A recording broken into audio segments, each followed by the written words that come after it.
ಸೆಷನ್ಗಳು ನಡೆದದನ್ನ ಅವರು ಕೂಡ ಗಮನಿಸಿದ್ದಾರೆ. ಯಾವ ನಾಯಕರು ಯಾವ ಕಾರಣಕ್ಕೆ ಹೈಕಮಾಂಡ್ ನಾಯಕರನ್ನ ಭೇಟಿ ಮಾಡ್ತಾರೆ ಅದು ನಿಮಗೆ ಚೆನ್ನಾಗಿ ಗೊತ್ತಿದೆ. ಸಿಎಂ ಹೋಗ್ತಾರೆ ಸರ್, ಅದಾದ ಮಾರನೇ ದಿನನೇ ಸಿಎಂ ಕೂಡ ಹೊರಡ್ತಾರೆ. ಅದರಲ್ಲೂ ರಾಜ್ಯದಲ್ಲಿ ಹಿಂಗೊಂದು ಸಂಪುಟ ಸರ್ಜರಿಯ ಹಾಗೆ ಅಧ್ಯಕ್ಷ ಬದಲಾವಣೆ ಚರ್ಚೆ ನಡೀತಿರ್ಬೇಕಾದ್ರೆ can't we correlate all these things? Exactly ಒಂದು ದೊಡ್ಡ ಡ್ರಾಸ್ಟಿಕ್ ಪೊಲಿಟಿಕಲ್ ಡೆವಲಪ್ಮೆಂಟ್ ಅನ್ನ ಎಕ್ಸ್ಪೆಕ್ಟ್ ಮಾಡಿ ಕಾಂಗ್ರೆಸ್ ನ ಲೀಡರ್ಗಳು ದೆಹಲಿಗೆ ಹೋಗ್ತಿರೋದು ನಮಗೆ ಡೆವಲಪ್ಮೆಂಟ್ಸ್ ಇಂದ ಗೊತ್ತಾಗುತ್ತೆ. ಯಾಕೆ ಅಂತಂದ್ರೆ ದೆಹಲಿಗೆ ಹೋಗೋದಕ್ಕಿಂತ ಮುಂಚೆ ಮತ್ತು ದೆಹಲಿಯಲ್ಲಿ ಇಳಿತಿದ್ದಂಗೆನೆ DCM ಅವರು ಕ್ಯಾಬಿನೆಟ್ ಎಕ್ಸ್ಪೆನ್ಷನ್ ಸುಳಿವನ್ನ ಓಪನ್ ಆಗಿ ಕೊಟ್ಟಿದ್ದಾರೆ. ಇದರ ಜೊತೆಗೆ ನಿಗಮ ಮಂಡಳಿಗಳ ಅಧ್ಯಕ್ಷರು ನಾವು ಕ್ಯಾಟಗಾರಿಕಲ್ ಆಗಿ ಹೇಳಿದೀವಿ, ಪರ್ಟಿಕ್ಯುಲರ್ ಅವಧಿ ಮುಗಿಸ್ಕೊಂಡ ನಂತರ ನೀವು ರಾಜೀನಾಮೆ ಕೊಡಬೇಕು ಮತ್ತೆ ಬೇರೆಯವರಿಗೆ ಅವಕಾಶ ಮಾಡಿಕೊಡ್ಬೇಕು ಅಂತ ನಿಗಮ ಮಂಡಳಿಗಳಿಗೆ ಹೇಳಿದೀವಿ. ಬೇರೆದನ್ನು ಹಾಗೆ ಆಗ್ಬೇಕು ಅಂತ ಬಯಸ್ತೀವಿ, ಆದ್ರೆ ಅದು CM ಗೆ ಬಿಟ್ಟಿದ್ದು. ಅಂದ್ರೆ CM ಅವರು ಮಂತ್ರಿಗಳ ಬಗ್ಗೆ ಅವರ ಪರಮಾಧಿಕಾರವನ್ನ ಚಲಾಯಿಸಿ ತೀರ್ಮಾನವನ್ನ ಅವ್ರು ಕೈಗೊಳ್ತಾರೆ ಅನ್ನೋದನ್ನ ಅವ್ರು ಹೇಳಿದ್ದಾರೆ. ಅಂದ್ರೆ ಅದರ ಅರ್ಥ ಏನು ಅಂತಂದ್ರೆ ಒಂದು ದೊಡ್ಡ ಪೊಲಿಟಿಕಲ್ ಡೆವಲಪ್ಮೆಂಟ್ ಅನ್ನ ಎಕ್ಸ್ಪೆಕ್ಟ್ ಮಾಡಿ ಅವ್ರು ಹಿಂದೆ ಹೋದವರು ರಾಂಚಿಗೆ ಹೋಗಿ ಮತ್ತೆ ವಾಪಸ್ ಬಂದು ಭೂಪೇಂದ್ರ ಇವ್ರನ್ನ ಭೇಟಿ ಮಾಡಿ ಮಹದಾಯಿ ಬಗ್ಗೆ ಚರ್ಚೆ ಮಾಡಿ ಪ್ರಹ್ಲಾದ್ ಜೋಶಿ ಅವ್ರನ್ನು ಕೂಡ ಇವತ್ತು ಚರ್ಚೆಯನ್ನು ಮಾಡಿದ್ದಾರೆ. CM ಕೂಡ ಹೋಗ್ತಿದ್ದಾರೆ. ಅವರ ಅಫಿಷಿಯಲ್ ಪಟ್ಟಿನಲ್ಲಿ ಯಾವುದೇ ಸೆಂಟ್ರಲ್ ಮಿನಿಸ್ಟರ್ ಭೇಟಿ ಬಗ್ಗೆ ವಿವರಗಳಿಲ್ಲ. ಅಲ್ಲೋಗಿ ಅವರ ಟೈಮನ್ನ ಅನುಸರಿಸ್ಬಿಟ್ಟು ಅದನ್ನೇನು ಹೇಳ್ಕೊತಾರೋ ಏನೋ ಗೊತ್ತಿಲ್ಲ. ಆದ್ರೆ ಸದ್ಯದ ಪರಿಸ್ಥಿತಿನಲ್ಲಿ ಒಂದು ದೊಡ್ಡ ಪೊಲಿಟಿಕಲ್ ಡಿಸ್ಕಷನ್ಗೆ ಅಲ್ಲಿ ಹೋಗಿದ್ದಾರೆ. KPCC ಅಧ್ಯಕ್ಷರ ವಿಚಾರ ಇರಬಹುದು, ಮತ್ತು ಸಚಿವ ಸಂಪುಟ ವಿಸ್ತರಣೆ ಅಥವಾ ಪುನರ್ರಚನೆ ವಿಚಾರ ಇರಬಹುದು, ಮತ್ತಿತರೆ ಒಂದು ಪೊಲಿಟಿಕಲ್ ವಿಚಾರಗಳ ಬಗ್ಗೆ ಅಲ್ಲಿ ಡೆಫಿನೆಟ್ಲಿ ಚರ್ಚೆ ನಡೆಯುತ್ತೆ. ಈ ಚರ್ಚೆಯಲ್ಲಿ ಇಲ್ಲಿ ಏನ್ ಹೇಳಿದ್ರು, 2 ವರ್ಷ ಅಧಿಕಾರದ ಶೇರಿಂಗು ಅಂತ DK ಶಿವಕುಮಾರ್ ಅವರು ಅದನ್ನು ಹೇಳಿದ್ರು. ಹೀಗಾಗಿ ಅದು ನಿಗಮಗಳಿಗೆ ಅದನ್ನೇ ಮಂತ್ರಿಗಳಿಗೂ ಸೂಚನೆ ಕೊಟ್ಟಿದ್ದೀವಿ ಅಂತ ಹೇಳಿದ್ದಾರೆ ಸರ್.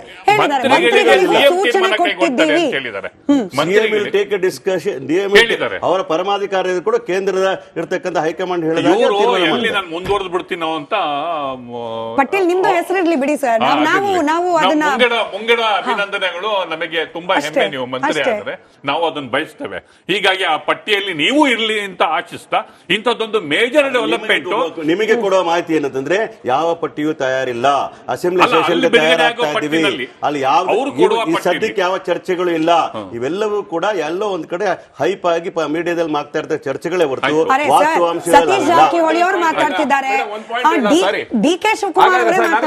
ಕ್ಯಾನ್ಸರ್ ಮಾಡಿ HD ಕೋಟೆನಲ್ಲಿ ಅನಿಲ್ ಚಿಕ್ಮಾದು ಅವರ ಒಂದು ಕಾನ್ಫರೆನ್ಸ್ ಒಂದು ಪ್ರೋಗ್ರಾಮ್ ಅಲ್ಲಿ ಸಿದ್ದರಾಮಯ್ಯನವರು ಏನ್ ಹೇಳಿದ್ರು, ಅನಿಲ್ ಚಿಕ್ಮಾದು ಅವ್ರನ್ನ ಮಾಡಿ ಅಂತ ಹೇಳಿದಾಗ ನಾಗೇಂದ್ರ ಅವ್ರನ್ನ ಮಾಡ್ತೀನಿ ಅಂತ ಹೇಳಿ ಬದಲಾವಣೆ ಆಗಬಹುದು ಅನ್ನೋ ಒಂದು ಸುಳಿವನ್ನ ಕೊಟ್ಟರು. ಬದಲಾವಣೆ 34 ಚಿಕ್ಮಾದು ವಿಚಾರದಲ್ಲಿ ಆ ಕಾರ್ಯಕ್ರಮ ಚಿಕ್ಮಾದು ವಿಚಾರದಲ್ಲಿ ನೂರಾರು ಕಾರ್ಯಕರ್ತರಲ್ಲಿ ಘೋಷಣೆ ಕೂಡ ಕೇಳ್ತಾ ಇದ್ರು, ನೀವು ಅವ್ರನ್ನ ಮಂತ್ರಿ ಮಾಡಿ ಅಂತ ಕೇಳಿದಾಗ ಅವ್ರು ಹೇಳ್ತಾರೆ, ಇಲ್ಲ ನಾನು ಈಗ ನಾಗೇಂದ್ರ ಅವ್ರ ಸೀಟ್ ಖಾಲಿ ಆಗಿರ್ತಕ್ಕಂಥದ್ದು ನಾವು ಅವ್ರು ಕೊಡಬೇಕಾಗ್ತದೆ ವಿಚಾರ ಹೇಳ್ತಾರೆ. ಯಾಕೆ ವಿಚಾರ ಹೇಳ್ತಾರೆ ಅಂತಂದ್ರೆ ಈಗ ಅದಕ್ಕೊಂದು ವಾಲ್ಮೀಕಿ ಹಗರಣದ ಅಷ್ಟೊಂದು ಆರೋಪ ಮೇಲೆ ಮೋಹನ್ ವಿಶ್ವ ಅವರೇ, ನನಗೆ ಕೇವಲ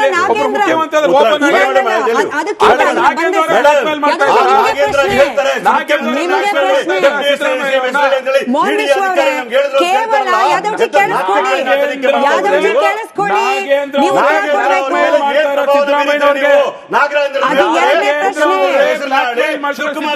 ಎರಡನೇ ಪ್ರಶ್ನೆ ಮೊದಲನೇ ಪ್ರಶ್ನೆ ಗೊತ್ತಾ ಇಲ್ಲ, ಕೇಳಿಸ್ಕೊಳ್ಳಿ ಯಾದವ್ಜಿ, ಮೋಹನ್ ವಿಶ್ವ ಅವರೇ, ಕೇವಲ ಮೋಹನ್ ವಿಶ್ವ ಅವರೇ ಕೇಳಿಸ್ಕೊಳ್ಳಿ ಯಾದವ್ಜಿ, ನನಗಿರೋ ಕುತೂಹಲ ಏನ್ ಗೊತ್ತಾ, ನನಗಿರೋ ಕುತೂಹಲ ಯಾದವ್ಜಿ ಒಂದ್ ಕೆಲ್ಸ ಮಾಡಿ ಯಾದವ್ಜಿ ಪ್ರಶ್ನೆ ಕೇಳಿಸ್ಕೊಳ್ಳಿ. ಮೋಹನ್ ವಿಶ್ವ ಅವರೇ, ಕೇವಲ ನಾಗೇಂದ್ರ ಅವ್ರ ಒಬ್ಬರನ್ನ ಮಂತ್ರಿ ಮಾಡ್ಕೊಂಡ್ಬಿಟ್ರೆ ಉಳಿದ ಆಕಾಂಕ್ಷಿಗಳು ಸುಮ್ನೆ ಇರ್ತಾರ? ಅವ್ರಿಗೆ ಗೊತ್ತಿಲ್ವಾ ಬ್ಲಾಕ್ ಮೇಲ್ ಮಾಡಕ್ಕೆ? ಅವ್ರಿಗೆ ಗೊತ್ತಿಲ್ವಾ ಬ್ಲಾಕ್ ಮೇಲ್ ಮಾಡಕ್ಕೆ? ಅದೇ ಸ್ಟೇಟ್ಮೆಂಟ್ ಗಳು ಕೊಟ್ಟ ಮೇಲೆ ಅವರ ಹಾವಭಾವ ಗಮನಿಸಿದ್ರೆ ಯಾದವ್ಜಿ ಕಮಾನ್ ಯಾದವ್ಜಿ ಅನಿಸಿಕೆ ಆಗ್ತದೆ. ನಾಗರಾಜ್ ಯಾದವ್ ಅವ್ರು ಬ್ಲಾಕ್ ಮೇಲ್ ಮಾಡಲ್ಲ, ನಮಗೆ ಕಾನ್ಫಿಡೆನ್ಸ್ ಇದೆ. ನಾಗೇಂದ್ರ ಅವರು ನಮ್ಮನ್ನು ಒಳಗೆ ತಗೊಳ್ಳಲ್ಲ, ಸಿದ್ದರಾಮಯ್ಯ ನಿಮ್ಮ ಹೆಸರು ಹೇಳ್ಬಿಡ್ತೀನಿ ವಾಲ್ಮೀಕರಣದಲ್ಲಿ, ಅದು ಸುಳ್ಳು. ಇಲ್ಲಾಂದ್ರೆ ಅವ್ರ ಒಬ್ಬರ ಹೆಸರು ಮಾತ್ರ ಪ್ರಸ್ತಾಪ ಮಾಡ್ತಾರೆ. ಮೋಹನ್ ಹೇಳ್ತಾರೆ ಸುಳ್ಳು. ಬಿಜೆಪಿಯವರಿಗೆ ಅವರ ಪಾರ್ಟಿಯಲ್ಲಿ ಮಾತಾಡಲಿಕ್ಕೆ ಸಾಧ್ಯ ಆಗ್ತಾ ಇಲ್ಲ. ಬಿಜೆಪಿ ಬಚಾವ ನಡೀತಾ ಇರೋ ಸಂದರ್ಭದಲ್ಲಿ ಯಾವ ಮಾತುಗಳು ಮಾತಾಡ್ತೀರಿ? ಮೊದಲು ನಿಮ್ಮ ಮನೆ ಸರಿ ಮಾಡ್ಕೊಳ್ಳಿಯಪ್ಪ. ಅದ್ರ ಜೊತೆಗೆ ಜಿಟಿ ದೇವೇಗೌಡರು ಹೇಳ್ತಕ್ಕಂಥದ್ದನ್ನ ನೀವು ಉತ್ತರ ಕೊಡಿ. ಜಿಟಿ ದೇವೇಗೌಡರು ಬಾಯಿ ಬಂದಾಗ ಮಾತಾಡ್ತಾರೆ. ಸರ್ ಮಹೇಶ್ ಮಾತಾಡ್ತಾ ಇದ್ದಾರೆ, ಮಹೇಶ್ ಮಾತಾಡ್ತಾರೆ, ಉತ್ತರ ಕೊಡಿ. ಅದನ್ನ ಬಿಟ್ಟು ಕಾಂಗ್ರೆಸ್ ಮನೆ ಮಾತಾಡ್ತಾರೆ. ಒಕ್ಕಲಿಗರ ವಿಚಾರ ಇರ್ಬೋದು, ಕುರುಬರ ವಿಚಾರ ಇರ್ಬೋದು, ಮುಸಲ್ಮಾನರ ವಿಚಾರ ಇರ್ಬೋದು, ನಾವೆಲ್ಲರನ್ನು ಒಟ್ಟಿಗೆ ತಗೊಂಡು ಹೋಗ್ತೀವಿ, ಮಾಡ್ತೀವಿ. ನಮ್ಮಲ್ಲಿ ಹೇಳ್ತೀನಿ ಕೇಳಿ, ಅಧ್ಯಕ್ಷ ಬದಲಾವಣೆ ಅಶ್ವಿನ್ ಅವರೇ ನಿಮಗೂ ಪ್ರಶ್ನೆ ಅದೆಲ್ಲ ಏನಿಲ್ಲ. ಬರುತ್ತೆ. ಅಧ್ಯಕ್ಷರ ಬಗ್ಗೆ ನೀವು ದೇವೇಗೌಡರ ಮುಂದೆ ಬದಲಾವಣೆ ಇಟ್ಕೊಂಡು ಒಂದು ವರ್ಷ ಕಳೆದ ಒಂದೇ ವರ್ಷದಲ್ಲಿ ಚುನಾವಣೆಗಳು, ರಾಜಕೀಯ ತಂತ್ರ ಪ್ರತಿತಂತ್ರಗಳು, ಅಭಿಯಾನ, ಜನಪರ ಅಹೋರಾತ್ರಿ ಹೋರಾಟಗಳು, ಪಾರದರ್ಶಕ ವರದಿಗಾರಿಕೆಯ ಪಣ ತೊಟ್ಟು ಮುನ್ನಡೆದಿದ್ದೇವೆ. ಒಂದು ವರ್ಷದ ಸಂಭ್ರಮದ ಜೊತೆಗೆ ಜವಾಬ್ದಾರಿ ಕೂಡ ಹೆಚ್ಚಾಗಿದೆ. ಮತ್ತಷ್ಟು ಮುನ್ನುಗ್ಗಿ ಜನಪರ ನಿಲ್ಲುವ ಉತ್ಸಾಹ ಕೂಡ ಹೆಚ್ಚಿದೆ. ಯಾಕಂದ್ರೆ ಇದು ರಿಪಬ್ಲಿಕ್ ಕನ್ನಡ, ನಿಮ್ಮದೇ ಧ್ವನಿ. ಒಂದು ವರ್ಷದ ನಿರ್ಭೀತ ಪತ್ರಿಕೋದ್ಯಮ ರಿಪಬ್ಲಿಕ್ ಕನ್ನಡ, ಇದು ನಿಮ್ಮ ಧ್ವನಿ. 150 ಸುದ್ದಿ, 120 ಇಂಪ್ಯಾಕ್ಟ್. ಸೂಪರ್ 3 ಇಲ್ಲೇ ಡ್ರಾ, ಇಲ್ಲೇ ಬಹುಮಾನ. ಮಾಧ್ಯಮ ಇತಿಹಾಸದಲ್ಲೇ ಮೊದಲು ಪರಿಹಾರ ಪತ್ರಿಕೋದ್ಯಮ.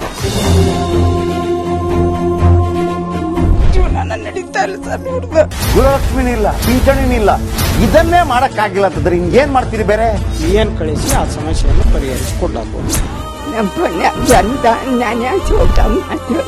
ಒಬ್ಬ ಅಜ್ಜಿ, ಅವರು ವಿಕಲಚೇತನರು, ಯಾರ ಹತ್ರ ಹೇಳೋದು? ನಿಮ್ ಪ್ರಾಬ್ಲಮ್ ಏನಪ್ಪಾ ಅಂತ ಕೇಳೋದಕ್ಕೆ ಯಾರು ಇಲ್ವಲ್ಲ. ಆಗ ನಾವಿರ್ತೀವಿ, ನಾವಿರೋದೇ ನಿಮ್ಗಾಗಿ. ನಾನು ಇರುವವರೆಗೆ ಅವರು ಇರುವವರೆಗೆ 1000 ರೂಪಾಯಿ ತಿಂಗಳು ಆಗ್ತೀನಿ. ಆದ್ರೆ ಈ ಕೆಲಸ ಇದೆಯಲ್ಲ, ಯಾವತ್ತೂ ಕೂಡ ಶಾಶ್ವತವಾಗಿ ನಮಗೊಂದು ಒಳ್ಳೆ ನೆನಪನ್ನ ಕೊಡುತ್ತೆ, ನಮ್ಮನ್ನ ಕಾಪಾಡುತ್ತೆ. 24 ಗಂಟೆಯಲ್ಲಿ ಅವರ ಬದುಕು ಬದಲಾಗಿ ಹೋಯಿತು. ನಾವು ರಿಪಬ್ಲಿಕ್ ಕನ್ನಡ, ನೇಷನ್ ಫಸ್ಟ್. ಸಮಾಜ ನಮಗೆ ಬಹಳ ಮುಖ್ಯವಾಗಿರುತ್ತೆ. ನಾವು ಆ ಜಾತಿ ಈ ಜಾತಿ ಅಂತ ನೋಡೋದಿಲ್ಲ. ಸಮಾಜದ ಕಟ್ಟ ಕಡೆ ವ್ಯಕ್ತಿ ಯಾರಿರ್ತಾನೆ, ಅದು ಯಾವುದೇ ಜಾತಿಯವನಾಗಿರ್ಬೋದು, ಯಾರು ಕಷ್ಟದಲ್ಲಿದ್ದಾನೆ ಅವನ ಪರವಾಗಿ ಧ್ವನಿ ಇರ್ತೇವೆ. ಕನ್ನಡಕ್ಕೆ ಧನ್ಯವಾದ. ನಾವು ಒಂದು ವರ್ಷದ ನಿರ್ಭೀತ ಪತ್ರಿಕೋದ್ಯಮ ರಿಪಬ್ಲಿಕ್ ಕನ್ನಡ, ಇದು ನಿಮ್ಮ ಧ್ವನಿ. ಒಂದು ವರ್ಷ ಕಳೆದ ಒಂದೇ ವರ್ಷದಲ್ಲಿ ಚುನಾವಣೆಗಳು, ರಾಜಕೀಯ ತಂತ್ರ ಪ್ರತಿತಂತ್ರಗಳು, ಅಭಿಯಾನ, ಜನಪರ ಅಹೋರಾತ್ರಿ ಹೋರಾಟಗಳು, ಪಾರದರ್ಶಕ ವರದಿಗಾರಿಕೆಯ ಪಣ ತೊಟ್ಟು ಮುನ್ನಡೆದಿದ್ದೇವೆ. ಒಂದು ವರ್ಷದ ಸಂಭ್ರಮದ ಜೊತೆಗೆ ಜವಾಬ್ದಾರಿ ಕೂಡ ಹೆಚ್ಚಾಗಿದೆ. ಮತ್ತಷ್ಟು ಮುನ್ನುಗ್ಗಿ ಜನಪರ ನಿಲ್ಲುವ ಉತ್ಸಾಹ ಕೂಡ ಹೆಚ್ಚಿದೆ. ಯಾಕಂದ್ರೆ ಇದು ರಿಪಬ್ಲಿಕ್ ಕನ್ನಡ, ನಿಮ್ಮದೇ ಧ್ವನಿ. ಒಂದು ವರ್ಷದ ನಿರ್ಭೀತ ಪತ್ರಿಕೋದ್ಯಮ ರಿಪಬ್ಲಿಕ್ ಕನ್ನಡ, ಇದು ನಿಮ್ಮ ಧ್ವನಿ.